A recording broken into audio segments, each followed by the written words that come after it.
Yeah, he's Stand by. okay. Go. Some movies just stay with you long, long, long after you leave. I mean, some you go off and discuss, some you just forget.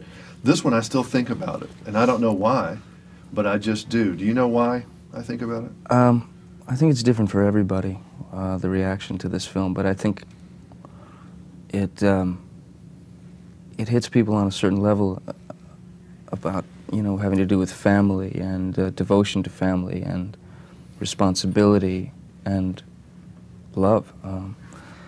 And I think there's a lot of things in this film, I mean, that people can relate to. And the characters are all fascinating. Each one, even though some of them don't have a lot to say, their presence is felt. Mm-hmm. I know the mom had to have some effect on you just being around and working around that. That must have been interesting.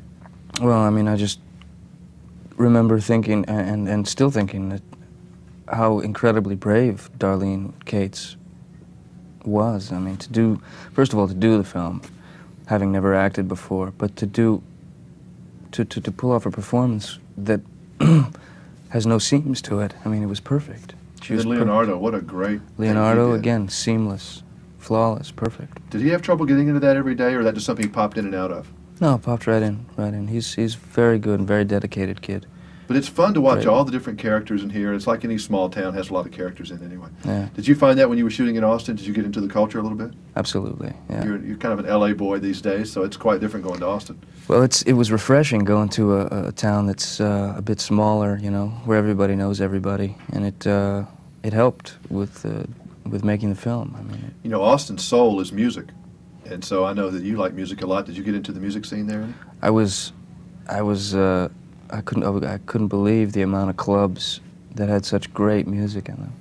Austin to me was like what America in the 50s was probably like. It was, you know, music, girls, and cars. You know, it was great. It was beautiful. Do you get into country at all? You're basically a rocker, but do you have any country roots in there? Oh, very much. I mean, you're born in Kentucky. You have to have a little something. Born in Kentucky, grew up listening to, you know, Johnny Cash and Lester Flatt and Earl Scruggs and Hank Williams, you know. You ever find yourself doing any of their licks or trying to be a little country? Yeah, I love those guys. Folks in LA don't know what that is still too much. No, that's, I don't know. There's a lot of people in LA who would probably never understand that music. When you look at a script for you, I mean, you've done some extremely unusual movies, Edward Scissorhands and Benny and June. Are the people, is your agent looking for things that are very unusual, that stand out, or just whatever? I don't understand the process a little bit. The process really is that you're submitted scripts and you read them, and if you connect to them, you do. If you don't, you don't.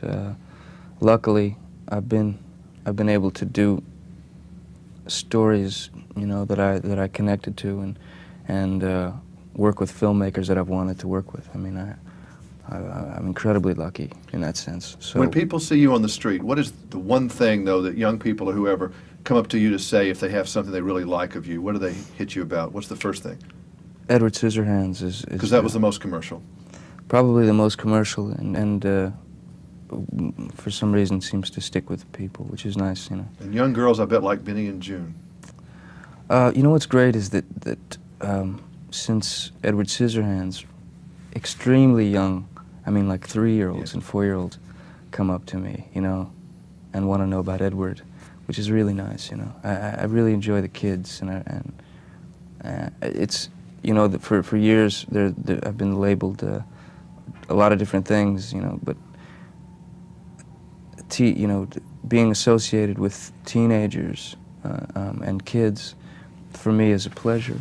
Yeah, it's nice. I don't like the label of teen idol, but I like the teenagers, and you know, these kids are our future, you know, and they're so open-minded to accept, you know, innocent, sweet too.